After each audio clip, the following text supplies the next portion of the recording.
Book of Heaven, Volume 9, August 19th, 1910. Jesus pours his bitternesses, fear that it might be the devil. As I was in my usual state, I found myself outside of myself, inside a church, and above the altar there was the celestial queen and baby Jesus, who was all in tears. The celestial mama, making a sign with her eyes, made me understand that I should take the baby in my arms and do as much as I could to calm him. I drew near him, and I took him in my arms.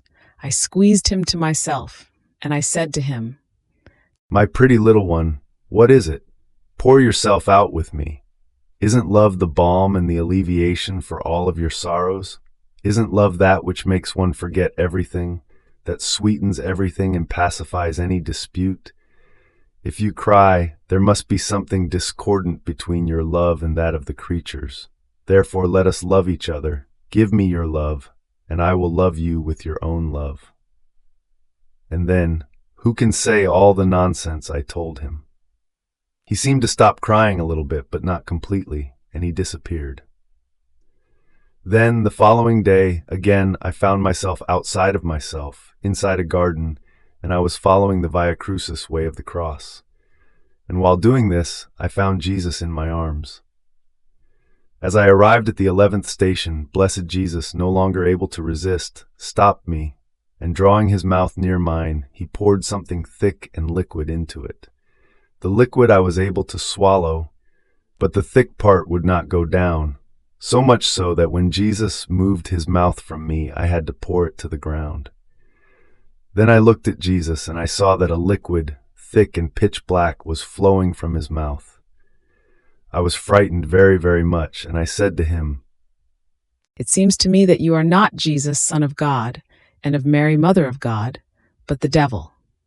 It is true that I want you, that I love you, but it is always Jesus that I want, never the devil.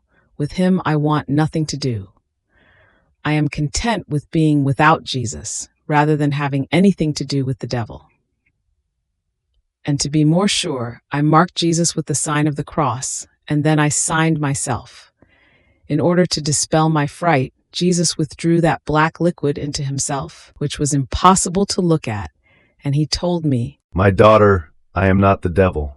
What you see is nothing but the great iniquities that creatures do against me, and which I will pour upon them, for I can no longer contain them.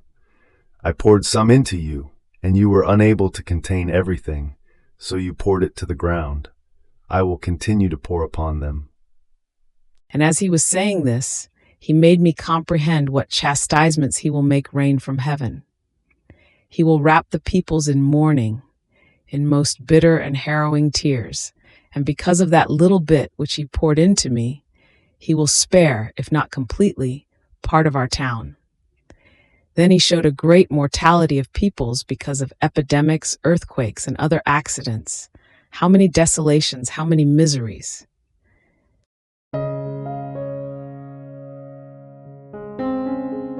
Thank you for being a part of our community here at Divine Will app. If you enjoy listening to Jesus's lessons on how to live in the divine will, please give this video a thumbs up. Your likes help us reach more souls yearning to live in the kingdom of the divine will. We'd love to hear your thoughts and reflections, so drop a comment below. Your insights not only enrich our community, but also inspire others on their spiritual journey. And don't forget to subscribe to our channel. By joining us, you're helping to spread the news of the kingdom of the divine will, so that together we can bring his kingdom to reign on earth as it is in heaven. In the divine will, always.